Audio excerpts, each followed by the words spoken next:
Ok, alors on arrive dans le bilan de l'action. Et ben le bilan de l'action, vous allez voir, c'est très très simple finalement. Si on a fait un beau prévisionnel, le bilan de l'action pour le bilan comptable de l'action, il est très simple. On va prendre le budget réel et on va l'appliquer au prév. D'accord?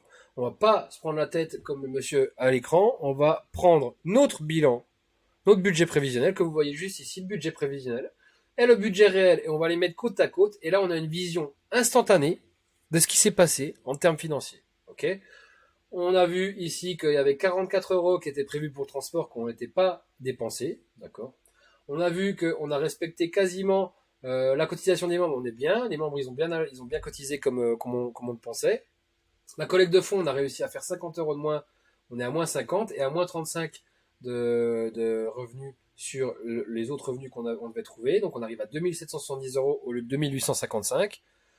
Et on est du coup en dépenses négatives, mais notre prévisionnel il était négatif à la base. Le revenu total, dépenses totales, on était en négatif de 85. En réalité, on était négatif, mais là on est un peu plus négatif parce qu'on a que 2770 de revenu total. Ok. Donc on a en réel, on a des soldes, on a le solde réel ici. Hop là. Donc on a 85 de diff entre les deux là, et on a 44 de diff entre les deux là, mais on est quand même en négatif. Pour vous serez peut-être en positif. Si on fait un prévisionnel et qu'il est en négatif, ça sert pas à grand chose d'aller voir, d'aller faire le prévisionnel. Il faut essayer de trouver une solution pour qu'il soit en positif, on est d'accord. Hein. Le prévisionnel, si on a suivi ce qu'on s'est dit, on a des produits ou des services avec de la marge. Ces produits et services avec de la marge, eh ben, ils doivent créer de la marge, et finalement la marge, c'est ce qu'on met dans le budget en charge. Hein. Donc, si vous avez suivi tout ce qu'on a dit jusqu'à présent, vous devrez être en positif. Si vous êtes en négatif dans le prévisionnel, bah c'est pas bon. Ça, c'est comme si on se disait, bah tiens, je sais pas conduire une voiture et puis je vais aller faire une course de Formule 1. Non, non, non. Si on est négatif en prévisionnel, on reprend son prévisionnel et on se met en positif pour pouvoir faire une action qui va ramener de l'argent. Si au minimum, on se met à l'équilibre, d'accord? Si vous visez l'équilibre, visez toujours un petit peu de bénéf, d'accord? Parce que de toute manière, il y a tout le temps plus de charges qu'il y a ou moins de revenus que prévu, d'accord? Plus de charges ou moins de revenus, c'est tout le temps comme ça que ça se passe. Donc voilà. Donc, en tout cas, ici, on était déjà en négatif. Du coup, on finit encore en négatif, et en négatif plus grand, parce qu'on a un revenu qui est plus petit que ce qu'on pensait. Ok? Prenons un autre exemple. Un budget, une comparaison, la différence entre le prévisionnel et le réel. On a le budget réel, on a la comparaison de nos charges, on n'a pas la comparaison de nos revenus, mais bon, on peut avoir le même tableau pour les revenus, et on voit que en fait, là, on a gagné en fait sur le budget. La différence, vous voyez, la différence, on a gagné 700, on a gagné 216 euros au total, donc on a fait moins 23,5% de budget total. Et il faudrait qu'on compare avec les revenus. Et là, on pourrait se dire, ben, avec moins d'argent, on a fait des revenus qui sont presque identiques au prévisionnel. Ça veut dire qu'on est plus rentable. Ça veut dire que l'action a été un succès. Si c'est l'inverse, l'action n'a pas été un succès. Si on a fait le même, si on a fait 23% de moins aussi en revenus, on va avoir le résultat, d'accord? Parce que ce qui est intéressant, c'est de comparer les résultats, qui va être de 23% de moins également. Ça veut dire que votre coût, il est vraiment lié à vos ventes, d'accord? C'est des coûts qui sont variables, on va dire. Donc il est vraiment lié à la vente. Du coup, c'est normal que vous fassiez 23% de moins de résultats. Mais ça veut pas dire que c'est un échec. Ça veut dire que c'est un succès. Vous voyez, on fait moins de résultats, mais vu qu'on a un comparatif avec notre budget prévisionnel et réel, et qu'on voit que on fait moins de chiffre d'affaires. Par contre, on fait moins de charges et moins de revenus, donc moins de résultats. Enfin, oui, moins de résultats que prévu. Par contre, le pourcentage de résultats par rapport au budget et au budget des charges et au budget de revenus, eh ben, il est cohérent. Donc c'est un succès, d'accord? C'est simplement qu'il n'y a pas eu le monde escompté. Donc il faut l'objectif, ce qu'on peut faire comme analyse après ça, il faut que j'ai plus de monde à mon prochain événement. Mais c'est pas un échec, d'accord? Les chiffres, ça nous permet de voir vraiment si c'est un succès ou un échec. Là, on a différents scénarios, donc on peut avoir, voilà, ça c'est un logiciel comptable qui vous aide à avoir différents scénarios. Il faut la compte à la trésorerie au mois, il fait un réalisé vs un prévisionnel, donc il fait une comparaison. Donc on compare toujours on compare le prévisionnel au réel. Ce qui est le plus simple, c'est que vous prenez votre tableau prévisionnel, vous mettez une colonne à droite là, et vous mettez le réel. Un peu comme elle l'avait fait là, où il l'avait fait ici, d'accord.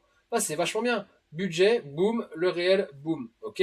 Là, ce qui est pas bien, c'est qu'elle est partie sur un prévisionnel qui était déjà négatif de base.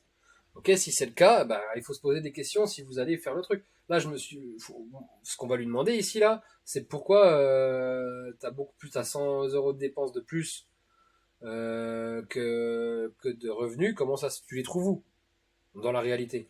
C'est une vraie réalité. Qui c'est qui va les dépenser, cela? Donc, en fait, l'objectif, c'est d'être dans un prévisionnel positif ou à l'équilibre, d'accord, mais positif. Et ensuite, on met le réel à côté et on compare les revenus totaux, les résultats totaux.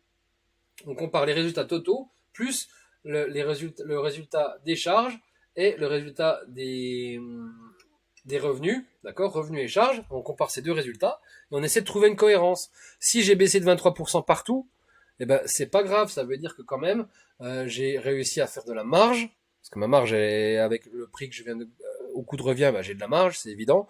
Donc j'ai réussi à faire de la marge. C'est juste que j'ai eu moins de personnes, mais vu que j'ai moins de personnes, j'ai moins de charges.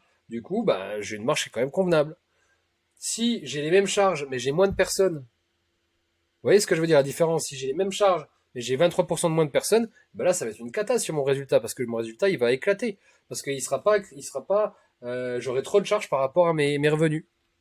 Voilà. Et donc, du coup, une fois qu'on a tout ça, on a le comparatif prévisionnel et revenu, et réel.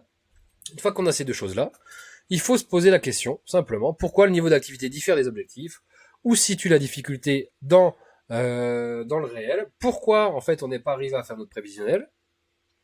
Au niveau des achats, est-ce que c'est la marge qui est inférieure aux prévisions? Est-ce que les produits ne sont pas à la qualité espérée? Est-ce que les délais de livraison sont trop longs pour les achats? Vous voyez, on faut se poser des questions pour comprendre comment ça se fait qu'on n'est pas arrivé au prévisionnel. Parce que le prévisionnel, on a dit que c'était un prévisionnel, on ne savait pas prédire l'avenir, mais c'était notre guide rouge, d'accord? Notre fil rouge. Donc c'est celui qu'on va essayer d'atteindre. Donc comment ça se fait qu'on l'a pas atteint? Donc on va analyser, on va se poser les bonnes questions, on va se poser des questions. Est-ce que le projet il est rentable? Est-ce que je vais continuer le projet?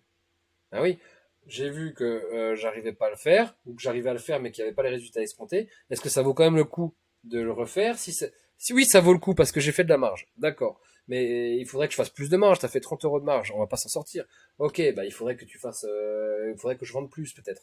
Ok, bah peut-être qu'il faut que je me mette un prix moins. Mais si je mets un prix moins, je vais faire moins de marge. Mais si je fais un prix moins, je vais plus vendre. Vous voyez, là, du coup, on amène plein de questions et d'analyses de l'action. Est-ce que je recommence? Est-ce que j'améliore? Est-ce que je corrige? Évidemment, j'améliore et je corrige. Si je recommence, évidemment, j'améliore et je corrige. Parce que j'ai maintenant un avant, un après. Vous voyez, on a fait deux photographies. C'est pas des bilans comptables, c'est des comptes de résultats à simplifier, mais on a fait quand même deux photographies d'actions et d'événements, et on peut avoir une vision de ce qui a marché, pas marché, qu'est-ce qui s'est passé, etc. Faites vraiment votre prévisionnel avant votre action. Faites-le avant, parce que ça vous permet de vous donner un fil rouge. Et puis si vous voyez vous devez faire 20 ventes et que vous en avez fait 17, ben faut y aller. Bon, il reste 3 ventes. Vous savez combien il en reste. Si vous avez fait 25 ventes et que vous avez prévisionné 20 ventes, d'accord, remontez votre prévisionnel à 25 ventes, voyez si vous pouvez assurer les 25 ventes en prestation, parce que ça se trouve vous avez besoin d'un moniteur, enfin d'un encadrant en plus, ça se trouve vous avez besoin de matériel en plus, etc. Essayez de gérer ça. Et ça, c'est des problèmes de riches, c'est bien, vous avez fait plein de ventes, mais au moins vous avez un objectif de vente, par exemple. Et on peut même partir à l'inverse, c'est-à-dire que vous voulez faire un événement, vous prenez vos charges, ben c'est ce qu'on a dit tout à l'heure, vous prenez vos charges, et puis on va dire, vous voyez combien il faut faire de ventes pour arriver à l'équilibre. Ça s'appelle le, je vous le dirai plus tard. Dites-le moi dans le forum si vous l'avez, ce petit mot. Je l'ai en tête, mais je vous parlais d'un truc, donc je l'ai plus du tout. Mais voilà, on regarde le point où on va être rentable, d'accord, le point de rentabilité. Et du coup, on va diviser, on va prendre le montant total des charges. Hop, on en a pour 5000 euros. Combien il faut que je vende de produits, de prestations à 100 euros? Ben, il faut que j'en vende 50. Ok, c'est mon objectif. pour être rentable, pour être, boum, au point de rentabilité. D'accord? Ça s'appelle le point de rentabilité, non? Je vous le redirai dans les futures vidéos. Ok, donc c'est pas, donc, alors ça veut dire que je vais commencer à faire de la marge réelle à 51 personnes vendues. Ça, c'est une possibilité de voir. Ok? Si par contre vous avez, voilà, c'est une possibilité de le voir comme ça. Donc, n'hésitez pas à faire ça. Qu'est-ce qu'on peut faire comme action corrective? Une fois qu'on a le prévisionnel et le réel l'un à côté de l'autre, eh ben, on peut voir comment on peut faire pour augmenter le chiffre d'affaires. Est-ce que c'est par le prix, les volumes, le mix produit, les clients? Il faut que j'aille plus loin. Il faut que je mette des forces de vente. Est-ce que je peux diminuer mes sorties de cash, faire moins d'investissement, renégocier les conditions d'achat de ce que je vends? Peut-être que je vais appeler mes fournisseurs, je vais leur dire, bah vas-y, fais-moi 20% sur ça, sur ci. Voilà, supprimer les actions qui n'augmentent pas le résultat, supprimer les actions qui mettent de la charge. Ça, c'est quand on est chef d'entreprise, diminuer les capitaux bloqués à l'entreprise, accélérer l'encaissement des paiements clients, etc. Pardon. C'est les actions qu'on peut mettre en place quand on est chef d'entreprise. Mais dans notre cas, si c'est une action par exemple pour un diplôme, à ce moment-là, on peut diminuer les sorties de cash, on peut proposer en fait des actions correctives. Et peut-être même mener la deuxième action. Si on fait 2 actions ou si on fait 2 événements, vous voyez, sur 2 dates, après le premier événement, on fait un premier bilan comptable, enfin un bilan financier en tout cas.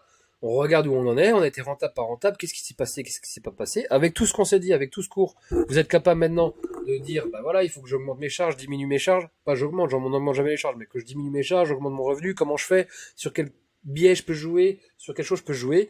Je refais un prévisionnel pour le deuxième événement avec mes corrections. Et en fin d'événement du deuxième événement, je fais une analyse de ce qui s'est passé. Est-ce que mes corrections elles ont été correctes ou pas? On fait des itérations. De toute manière, un entrepreneur, toute sa vie, et tout le monde est entrepreneur en fait. Dans tous nos projets, on fait des itérations. On essaie une fois, ça marche pas. On fait du vélo. On apprend à faire du vélo, du skateboard. Et ben on essaie, on monte sur skateboard, on glisse en arrière, on tombe. Et ben hop, première itération, on se met debout, on pousse, on voit qu'il faut se mettre un peu plus sur l'avant. Deuxième itération, je tombe devant. Troisième itération. Et là, je prends en compte mes échecs pour pouvoir avancer et aller plus haut. Et c'est exactement la même chose dans les actions. Mais pour prendre en compte, il faut que je les vois. Et pour les voir, il faut que je fasse un bilan financier, un bilan social, un bilan de ce qui s'est passé, un bilan des ventes, est-ce que ça a été apprécié, pas apprécié, un bilan général de mon action pour voir quelles sont les actions à mettre en place ensuite pour faire une meilleure action. Voilà, messieurs, dames, pour le budget prévisionnel. Maintenant, on va voir ensemble un point intéressant en termes de comptabilité, c'est la rémunération. Qui paye quoi en rémunération? Et là, on aura parlé un peu de comptabilité du quotidien. On aura fait le tour de votre module comptabilité complet. À tout de suite!